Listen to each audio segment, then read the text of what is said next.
네, 이 시간에는 요한계시록 20장 1절부터 12절 말씀까지 읽었습니다.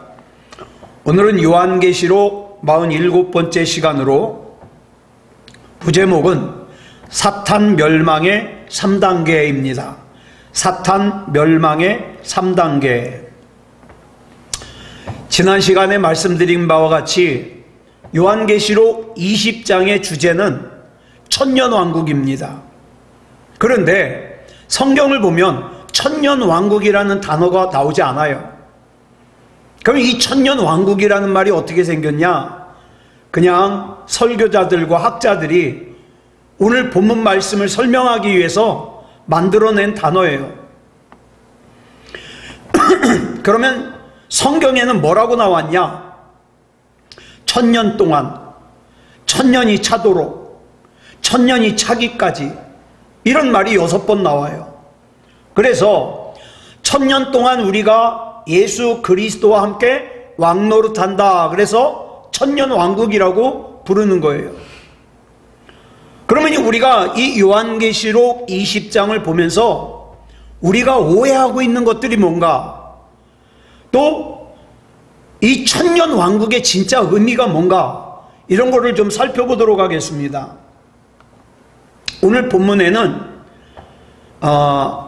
악을 대변하는, 성경에서 악을 대표로 표현할 때 뭐라 그럽니까? 사탄마귀라 그러죠. 그 사탄마귀가 요한계시록에 용, 또 옛뱀, 마귀 이렇게 표현되고 있어요. 이것들이 멸망당하는 장면이 요한계시록 20장에 나와요. 이 사탄의 멸망을 3단계로 설명을 하고 있어요. 첫 번째 단계는 뭐냐? 결박돼 가지고 무저갱에 던져져요. 그 내용이 본문 1절부터 3절까지 기록되고 있어요. 자, 본문 1절 보겠습니다. 시작. 또 내가 보매 천사가 무저갱의 열쇠와 큰 쇠사슬을 그의 손에 가지고 하늘로부터 내려와서, 이 말씀을 중간을 생략하고 읽으면 뭐가 됩니까? 천사가 하늘로부터 내려와서, 이렇게 표현하고 있죠. 성경에서 타락한 천사를 얘기할 때는 하늘에서 내려와서 그렇게 표현 안 해요.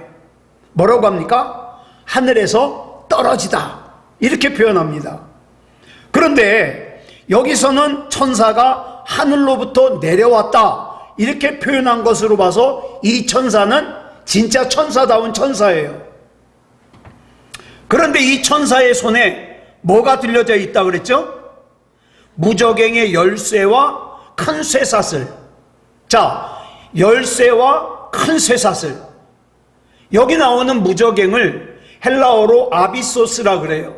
히브리어로는 테홈이라 그래요. 근데 이 단어가 어디서 나오냐?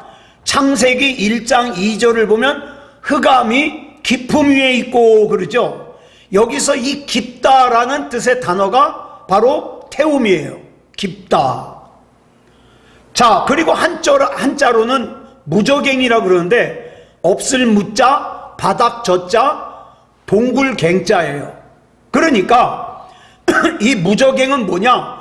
밑이 없는 구덩이에요. 밑이 없는 구덩이. 자, 그러면 이 천사가 무저갱의 열쇠와 큰 쇠사슬을 왜 가지고 내려왔을까요? 그 다음 2절을 보면 답이 나와요. 시작. 용을 잡으니 곧 옛뱀이요 마귀요 사탄이라 잡아서 천년 동안 결박하여. 자, 무저갱의 열쇠와 큰 쇠사슬을 왜 가지고 왔어요? 용을 결박하려고. 근데 이 용의 정체를 뭐라고 설명해요? 옛뱀이에요, 마귀예요, 사탄이에요. 자, 그래서 천사가 무저갱의 열쇠와 큰 쇠사슬을 손에 가지고 하늘로부터 내려와 가지고 옛뱀이요 마귀요 사탄인 이 용을 갖다가 결박해요. 그리고 천년 동안 바닥이 없는, 끝이 없는 깊은 무저갱에다가 가둬놓습니다. 자, 그 다음 3절을 보면, 자, 무저갱에 가둬놓는데 이 표현을 보세요.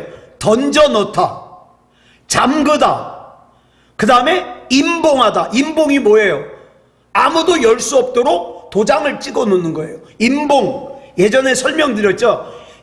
옛날에는요, 편지를 쓰면은 그 편지 겉봉에다가 요만한 촛농 비슷한 걸 갖다가 이렇게 떨어뜨린 다음에 도장을 찍어요. 그러면 이 편지를 읽으려면 그걸 뜯어야 되잖아요. 그러니까 이걸 뜯으면 읽은 게 표시가 나니까 뜯을 수가 없어요. 그게 임봉이에요. 자, 그러니까 다시 정리해서 보면 마귀요, 사탄이요, 옛뱀이요, 이런 악한 것을 갖다가 어떻게 해요? 잡아서 결박하고 던져놓고 잠그고 마지막에 임봉까지 했어요. 이런 표현들을 통해서 우리가 알 수 있는 게 뭐냐? 악한 사탄 마귀는 우리 하나님에 의해서 완전히 통제되는 존재다, 이 말이에요. 통제되는 존재다. 그러므로 우리가 악한 사탄 마귀를 두려워할 필요가 없어요. 악한 사탄 마귀를 완전하게 통제하시는 하나님, 그 하나님의 능력을 예수 그리스도 안에 담으시고 그 예수 그리스도 안에 담겨진 능력을 예수 그리스도 이름으로 우리가 사용할 수 있잖아요. 그러니까 예수 그리스도 이름으로 명령하고 선포해가지고 악한 영을 통제하는 거예요. 이로 모아 여기 요한계시록 20장 1절에 나오는 이 천사는요, 용을 잡기 위해서 내려온 것이라는 걸 알 수 있어요. 그런데 본문 2절에서 아까 용을 설명하기를 뭐라 그랬어요? 옛뱀이라고도 하고 마귀라고도 하고 사탄이라고도 한다 그랬죠. 그러면 여기서 말하는 이 용이라는 존재는, 질문을 드릴게요. 실체가 있는 존재일까요? 상징적인 존재일까요? 이건 상징적인 존재예요. 예? 그렇다면 이 용이라는 상징적인 존재의 실체가 뭐예요? 옛뱀, 아담과 하와를 타락시킨 옛뱀, 마귀, 사탄이에요.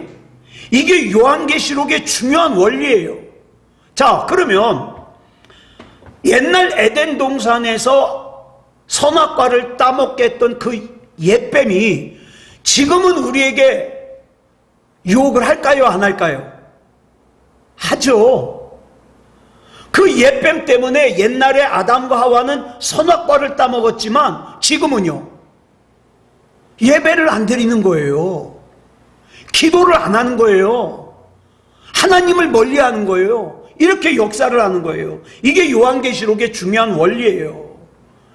그런데 그 용을 잡아서 결박해가지고 1000년 동안 무저갱에, 바닥이 없는 동굴에 던져 넣어 잠그고 그 위에 임봉을 한다는 거예요. 그러면 여기 나오는 이 1000년이라는 이 단어가 시간적으로 1000년으로 이해할 것이냐, 아니면 상징적인 1000년으로 이해할 것이냐, 이거에 따라서 해석이 달라지거든요. 이 1000년을 두고 오랜 시간 동안 많은 신학자들이 다양하게 해석을 했어요. 그래가지고 그 결과로 나온 게 뭐예요? 우리가 지난 시간에 살펴본 전천년설, 후천년설, 무천년설이에요. 자, 그러면 이 이론들 중에 뭐가 맞다 그랬어요? 그런 거 신경 쓰지 말라 그랬어요. 에? 우리가 요한계시록을 시작할 때 1000이라는 숫자가 가지는 의미가 있다 그랬어요. 에? 뭐라 그랬죠? 많다는 뜻이에요. 많다. 그래서 저는 이 1000년을 그저 숫자적인 1000년을 얘기하는 게 아니라 오랜 기간을 뜻하는 상징적인 표현이라고 봐요. 그렇다면 문제는 예수님의 재림인데 1000년 동안 용을 무저갱에 가두어 두는 것으로 보고 이 1000년 왕국 전에 예수님의 재림이 있을 것으로 보는 걸 뭐라 그랬어요? 전천년설. 그리고 그 안에 휴거가 있을 거라고 보는 것을 세대주의적 전천년설이라 그랬어요. 자, 그런데 다시 한번 말씀드려요. 내가 전천년설을 믿든 후천년설을 믿든 무천년설을 믿든 휴거가 있다고 믿든 휴거가 없다고 믿든 우리는 이미 예수님께서 다 이겨놓은 전쟁을 하고 있는 거예요. 그러니까 나는 전천년설을 믿는데 저 사람은 후천년설을 믿어? 저 사람 이단이야? 그러면 안 돼요. 그거 가지고 이단이라 그러면 안 돼요. 저 사람은 무천년설이네? 이단이야? 그러면 안 돼요. 이건 그거와 상관이 없는 거예요. 그러니까 이 천년설에 대해서 내 생각과 다르다고 이단으로 보면 안 돼요.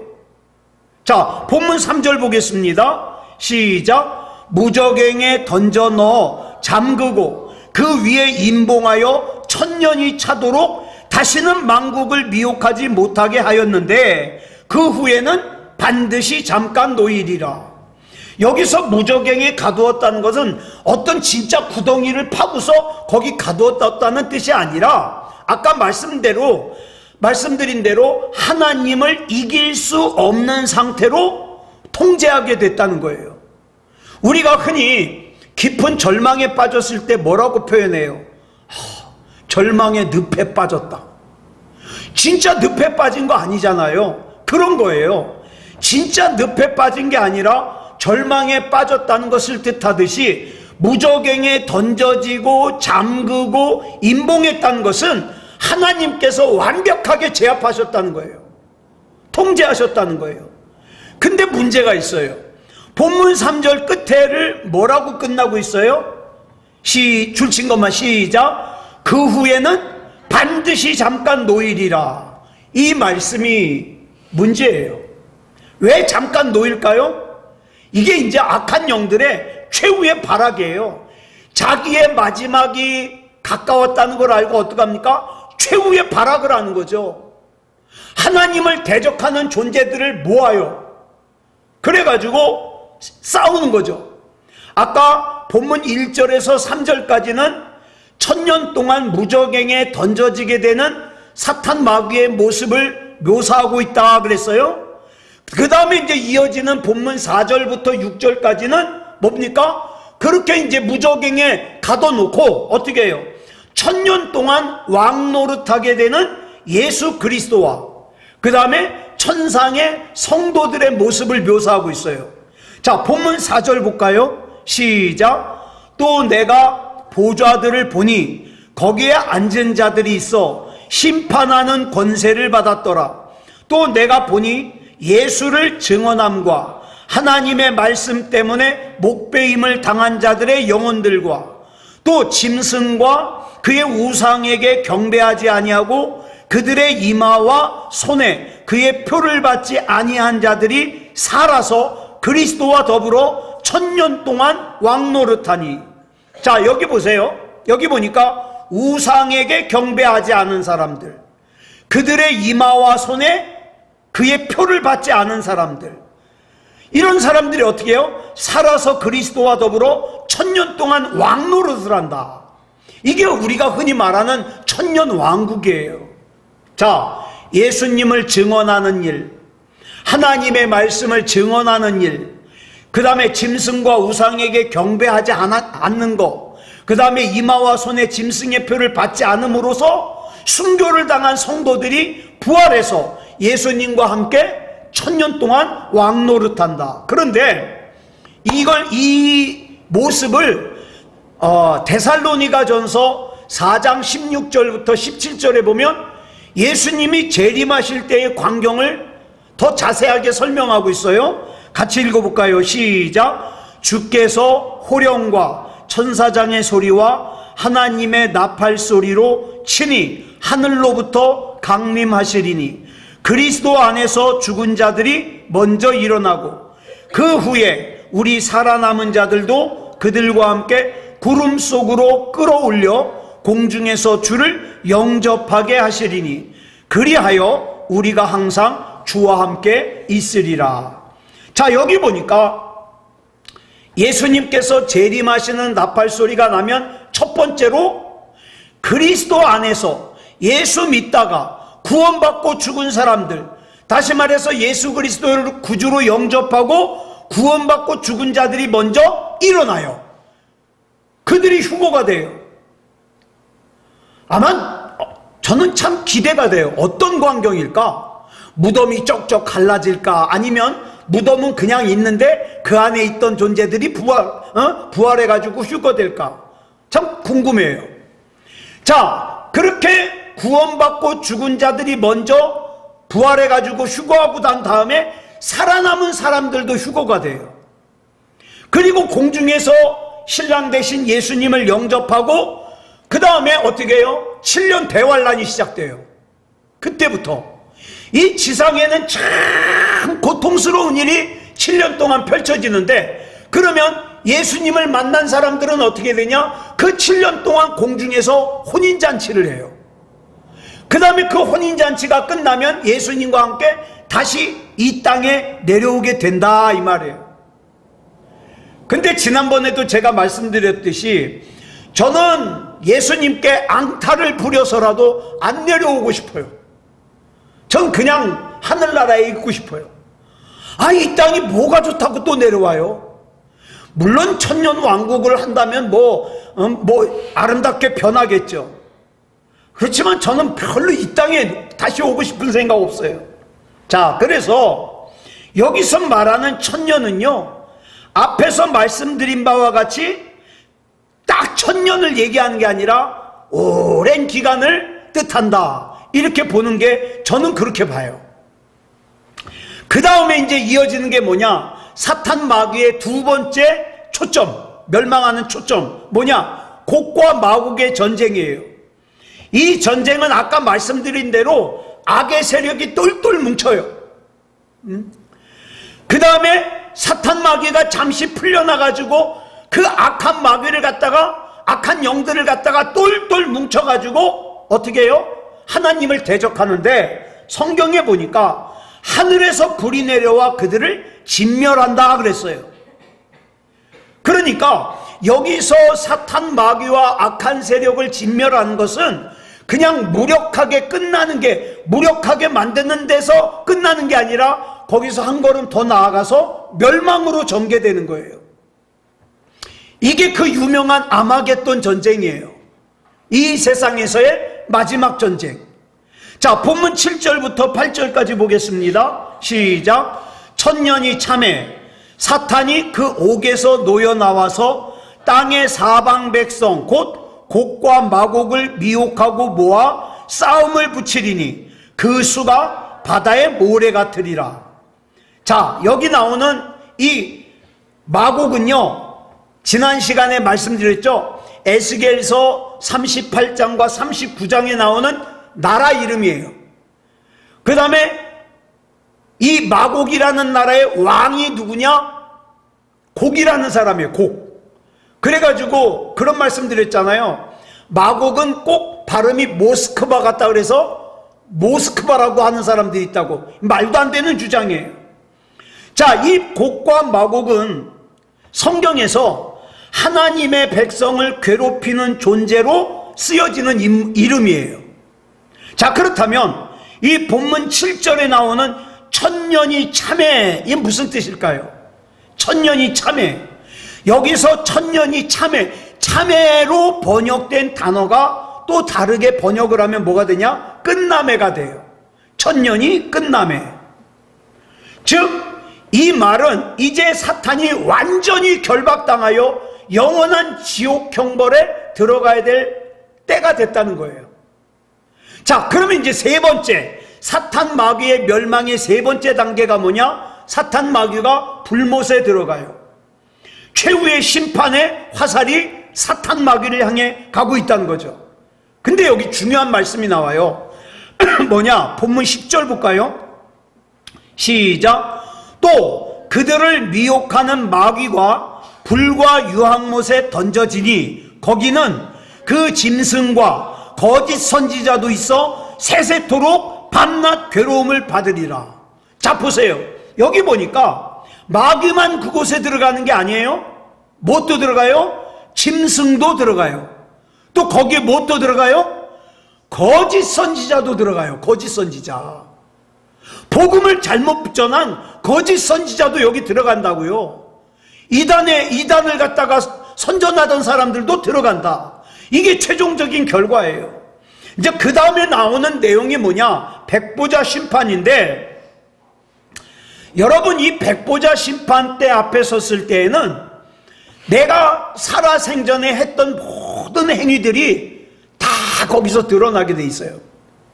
뭐 어떤 사람은 그러더라고요. 천국에 갔다 왔더니 자기가 세상에서 살았던 일들이 순식간에 마치 영화가 펼쳐지듯이 샥 지나가더래요. 뭐 그건지 뭔지 모르겠지만은 하여튼 내가 세상에서 저질렀던 죄들이 다 드러나요.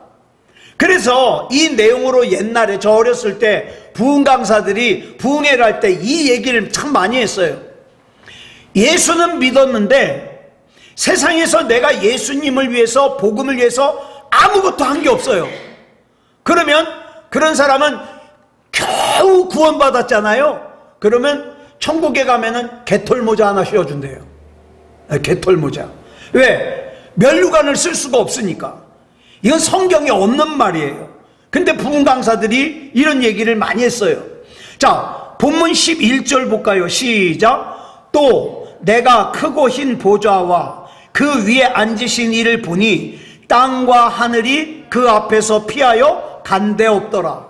여기 보니까 또 내가 크고 흰 보좌와 그랬어요. 자, 이 보좌를 하려면 옛날 로마 제국 시대를 이해해야 돼요. 성경에는요, 색깔들이 다양하게 나오는데 그 색깔들이 다 의미하는 게 있어요. 그 중에 여기 백보자는 희라는 백자예요. 하얗다. 그러면 이 하얀색은, 흰색은 뭘 뜻하느냐? 하나님의 정의를 뜻해요. 이 하나님의 정의를 또 다른 말로 뭐라 그러냐? 공의라 그래요. 공의. 또 거룩이라 그래요. 성결이라 그래요. 자, 그러면 보세요. 백보좌예요. 하얀색 보좌예요. 그러니까 이 백보좌는요, 정의를 판결하는 흰색의 보좌예요. 세상에서는 내가 죄를 짓고 얼렁뚱땅 넘어갈 수 있어요. 그러나 이 하나님의 백보좌 앞에서는 숨길 수가 없어요. 다 드러나요. 이 당시에 사람들은 생각하기를, 옛날에 그랬잖아요. 로마 제국 시대 때 이 세상의 모든 길은 어디로 통한다? 로마로 통한다. 로마가 그렇게 고속도로를 많이 만들어 놨어요. 그래가지고 당시 사람들이요, 세상의 중심이 로마라 그랬어요. 그리고 로마의 중심은 어디냐? 로마 황제가 앉아있는 보좌라 그랬어요. 그러니까 이 본문에 나오는 이 백보좌에서 보좌는요, 당시 로마 황제가 앉는 그 의자를 염두에 둔 개념이에요. 자, 이 당시 로마의 황제가 앉아있는 보좌는요, 세 가지를 상징을 해요. 첫째, 모든 심판은 로마 황제의 보좌로부터 나온다. 두 번째, 모든 통치는 로마 황제의 보좌로부터 나온다. 세 번째, 세상의 모든 영광은 로마 황제의 보좌로 모인다. 이거예요. 그래서 유독 요한계시록에는 보좌라는 단어가 많이 나오는데, 그 이유는 사람들이 알고 있는 것처럼, 자, 아니야. 로마가 지금 이 세상의 중심인 것 같아 보이지만 아니야. 로마의 중심이라고 생각하는 황제의 보좌는 더더욱 아니야. 그럼 뭐예요? 진짜 세상의 중심은, 우주의 중심은 하나님이 앉아 계시는 보좌야. 예? 하나님의 보좌로부터 진짜 심판이 나오고, 하나님의 보좌로부터 진짜 통치가 펼쳐지고, 모든 영광은 하나님의 보좌로 집중된다는 거예요.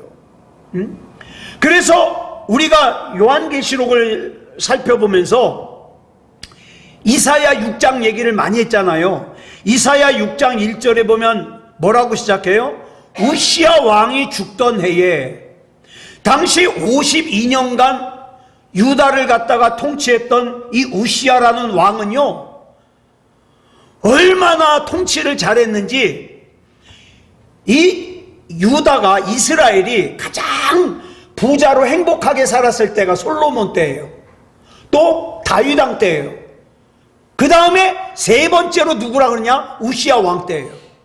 그러니까 얼마나 잘 살았겠어요. 그런데 우시야 왕이 이렇게 유다가 잘 살다 보니까 교만해져 가지고 제사장들만 하나님의 제단에 분향을 할 수 있는데, 야, 내가 왕인데 왜 못해? 그러고 막 억지로 분향하려다가 문둥병이 걸려가지고 별궁에 격리돼요. 그러다가 이 우시야 왕이 죽었을 때 유다 백성들은 다 뭐라고 생각했냐? 야, 이제 우리 유다는 끝났다. 걱정했죠. 낙심했죠. 절망했죠. 그때의 이사야 선지자에게 하나님께서 보여주신 환상이 뭐냐? 하나님께서 앉아 계시는 백보좌였어요. 그 백보좌를 지금 누구에게도 보여주시는 거예요? 사도 요한에게도 보여주시는 거예요. 네. 이사야가 본 환상이 뭡니까? 하나님께서 그 백보좌, 정의를 실현하시는 백보좌에 앉아 계시는 모습이었거든요. 근데 이사야서에 뭐라고 기록하고 있냐? 하나님의 옷자락이 이 지상의 예루살렘 성전에 가득 찼다 그랬어요. 이 장면이 무슨 뜻이냐? 우시야 왕이 죽고 세상 사람들은, 입을 가진 사람들마다 야, 이제 우리 유다는 끝났다, 낙심하고 걱정하고 믿음이 없는 말을 하는데, 근데 뭘 보여주신 거예요? 하나님이 백보좌에 앉으신 것을 보여주면서 하나님의 그 옷자락이 성전에 가득해요. 이거 무슨 뜻으로 보여주신 것이냐? 아니야. 진짜 통치는 하나님의 보좌로부터 나오는 거야. 이걸 보여주시는 거죠. 자, 그러면 이걸 갖다가 이사야 선지자나 사도 요한이 어떤 상태일 때 보여주셨냐? 가장 무기력할 때, 가장 절망스러울 때, 그때 보여주셨어요. 여러분, 사람들이 언제 주로 하나님을 찾느냐? 자기가 약할 때, 예? 자기가 무기력할 때 어때요? 하나님하고 찾아요. 예. 여러분, 이 세상에 떠돌아다니는 부정적인 뉴스, 부정적인 통계의 영향을 받으면 안 돼요. 우리는 뭐의 영향을 받아야 돼요? 하나님의 약속의 영향을 받아야 돼요. 예. 그 지금 본문에서 무기력하고 절망스러운 상태에 있는 사도 요한에게 하나님의 백보좌를 보여주시는 거예요. 그러면 이 하나님의 백보좌에서 어떤 심판이 있어지느냐?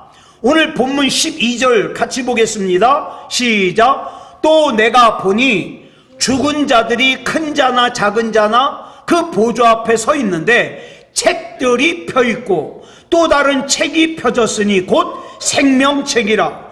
죽은 자들이 자기 행위를 따라 책들에 기록된 대로 심판을 받으니. 여러분, 이거 굉장히 중요하니까 잘 보셔야 돼요. 여기 보니까 책들이 나오고 책이 나와요. 그죠? 책들이 나오고 책이 나와요. 여기 보니까 먼저 큰 자나 작은 자나, 이게 무슨 뜻이냐면 우리말에는 이런 말 있죠. 남녀노소, 그 다음에 누구나 막론하고 누구나 가리지 않고, 이 뜻이에요. 아무나. 근데 그 사람들 앞에 책이 펴져 있어요? 책들이 펴져 있어요? 책들이 펴 있어요. 그리고 또 다른 책이 펴져 있어요. 야, 이거 뭐냐? 책이 두 종류예요. 그럼 뭐냐면은 이제부터 설명을 잘 들으셔야 돼요. 책들은 복수예요. 또 다른 책은 단수예요. 뭐냐? 또 다른 책은 여기 설명이 나와요. 또 다른 책이 펴졌으니 곧 생명책이라. 문제는 이 책들이에요. 책들이 어떤 책이냐? 거기 설명이 나와 있어요. 뭐라 그랬냐? 죽은 자들이 자기 행위를 따라 책들에 기록된 대로 심판을 받아요. 길을 지나가다가 침 뱉은 것도 다 기록돼 있어요. 괜히 눈을 긴 것도 다 기록돼 있어요. 이 책들에 기록된 대로 심판을 받는다 이 말이에요. 자, 그러면 한번 생각해 보세요. 이 책들에 우리가 참 다양하게 버라이어티하게 죄진 것들이 다 기록되어 있는데, 그러면은 나는 구원받을 수 있어요, 없어요? 아니, 내가 헌짓이 있는데, 내가 얼마나 나쁜 짓을 많이 했는데 구원받을 수가 없죠. 그러면 어떡하죠? 자, 성경에 기록될 정도라면 이런 심판이 반드시 있어요, 없어요? 있어요. 그래서 우리는 여기 나오는 자기 행위를 따라 이걸 갖다가 예수님께서 어떻게 해결하셨는지를 알 필요가 있어요. 그러면 그걸 다음 주에 살펴보려고 그래요. 분명히 여기 자기 행위를 따라 책들에 기록되어 있기 때문에 자기 행위를 따라 산 사람들은 구원받을 수 없어요. 그래서 로마서 3장 23절에 뭐라 그랬어요? 모든 사람이 죄를 범하였음에 하나님의 영광에 이르지 못하더니 구원받을 사람이 한 사람도 없어요. 그런데 자기 행위를 따라 판결을 하면 구원받을 사람이 없는데 이걸 예수님께서 해결하셨잖아요. 그럼 어떻게 해결했냐? 그걸 다음 주에 우리가 나눠보겠다는 거예요. 그래서 사랑하는 여러분, 다시 말씀드리지만 저와 여러분에게 허락된 시간이 그다지 길질 않아요. 언제 어떤 일을 만날지 우리는 알 수가 없어요. 그렇기 때문에 우리는 늘 하나님 앞에 설 준비를 하고 살아야 되고, 구원받을 만한 믿음을 가지고 살아야 되고, 반드시 생명책에 이름이 기록되어져야 된다 이 말이에요. 예. 그래서 자, 사탄 마귀는 일단 우리를 힘들게 하고 우리를 괴롭히던 사탄 마귀는 이 3단계에 걸쳐서 1단계가 뭐라고요? 결박해가지고 무적행에 집어넣고, 그 다음에 2단계가 뭐라 그랬어요? 그 다음에 이제 천년이 지나가고 나서 그 다음에 곡과, 두 번째로는 곡과 마곡의 전쟁하러 가고, 세 번째로는 완전히 영원히 꺼지지 않는 불못에 집어넣는다 그랬어요. 근데 저는 이 말씀을 준비하다가 거기 그 마귀가 들어갈 때 누구도 같이 들어가냐? 거짓 선지자도 들어가요. 그러니까 저는요, 우리 성도들이 듣기 좋아하든 나빠하든 저는요, 하나님의 말씀 그대로 전해야 돼요. 전해야 돼요. 왜? 거짓 선지자가 되면 안 되니까. 아무쪼록 하나님 앞에서 구원받을 만한 믿음으로 사는 저와 여러분이기를 그리스도 예수님의 이름으로 축복합니다. 기도하겠습니다. 사랑의 아버지 하나님, 감사합니다. 하나님의 은혜로 여기까지 왔습니다. 사랑의 아버지 하나님, 내가 하나님이 믿어지는 건 너무너무 감사하고요, 내가 예수님을 구주로 영접한 건 너무너무 감사합니다. 내 행위를 따라 심판을 받는다면 나는 구원받을 수 없습니다. 그러나 예수님께서 이것을 해결해 주셨으니 너무 감사합니다. 사랑의 아버지 하나님, 나는 사탄 마귀가 들어가는 불못에 들어가지 않아도 됨을 감사합니다. 이 땅에 사는 동안에 하나님 앞에서 믿음다운 믿음으로 살다, 하나님 맡겨주신 사명 잘 감당하다 눕지 않고 하나님 나라 갈 수 있는 은혜를 베풀어 주시옵소서. 우리 하나님 늘 인도해 주실 줄 믿사오며 그리스도 예수님의 이름으로 간절히 기도드려 싸움나이다. 아멘.